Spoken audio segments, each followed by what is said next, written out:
अनाथ बच्ची पर जुल्म। निया अपने माँ बाप के साथ हंसी खुशी जिंदगी गुजार रही थी। निया के माँ बाप निया की हर ख्वाहिश को पूरा करते थे। निया अभी 10 साल की थी, लेकिन कब जिंदगी बदल जाए ये कोई नहीं जानता। एक दिन निया ने जिद की कि मम्मी पापा दोनों उसको स्कूल छोड़ने जाएंगे। निया के मम्मी पापा जब उसको स्कूल से छोड़कर वापस आ रहे थे, तभी उसके मम्मी पापा का एक्सीडेंट हो गया।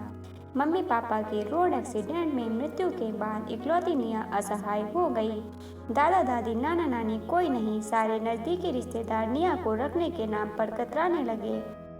मासूम निया के सामने जीवन का संकट खड़ा हो गया।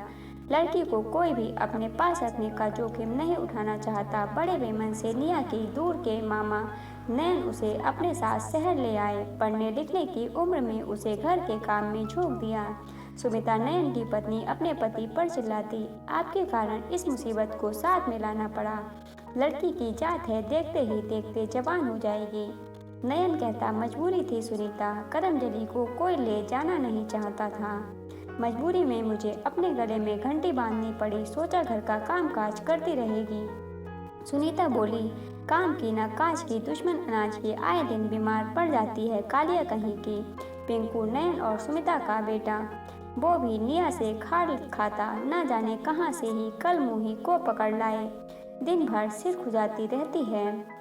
सुनीता कहती, तेरे पापा की दूर की रिश्तेदार है, अब गले गुदरी पड़ गई। साफ सफाई पर ध्यान नहीं देती, गंदी रहती है। सिर में ढेर सारी जुएं पड़ गईं। निया चुपचाप घर के सारे काम में लगी रहती। उसके साथ नौकरानी से भी बदतर व्यवहार होने लगा। बचा खुचा बासी खाना उसके हिस्से आता। स्कूल जाने के बारे में वह सोच भी नहीं सकती। उसकी पढ़ाई छूट गई। सुमिता थोड़ा भी नुकसान हो जाने पर पिटाई कर देती। मासूम निया का बचपन नरक बन गया। उसे माता पिता के न रहने की बहुत बड़ी सजा मिलने लगी। उसके घर के बाहर निकलने पर पाबंदी लगा दी। वह घर पर आए मेहमानों से बात करने के लिए तरस जाती। झाड़ू बर्तन पोछा प्रताड़ना उसकी दिनचर्या का अनिवार्य हिस्सा बन गए। रोजाना की मारपीट और हाथ तोड़ काम से तंग आकर एक दिन वह घर से भाग खड़ी हुई। यहाँ वहाँ ठोकर खाती भटकती निया अंततः अनाथ आश्रम में शिफ्ट कर दी गई। निया के घर से भागने के बाद सुनीता ने राहत की सांस ली और बोली, लड़की की जात है, कल कुछ ऊंचा नीचा हो जाता तो हमारा मुंह काला करवा देती। जान बची लाखों पाए, लेकिन अब निया अनाथ आश्रम में खुश थी। उसको पढ़ने को मिलता और खाना भी सही मिलता, पेट भरकर। सबसे बड़ी बात, निया को अब मार नहीं खानी पड़ती। निया अब खुश रहने लगी थी।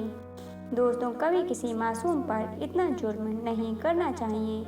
ये हादसा तो किसी के साथ हो सकता है। किसी पर जुल्म करते वक्त अपने बच्चों के बारे में ज़रूर सोचें कि अगर आपके बच्चे के साथ जुल्म हो तो आपको कैसा लगेगा।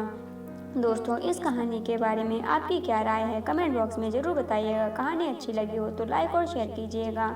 कहानी को पूरा सुनने के लिए धन्यवाद दोस्तों।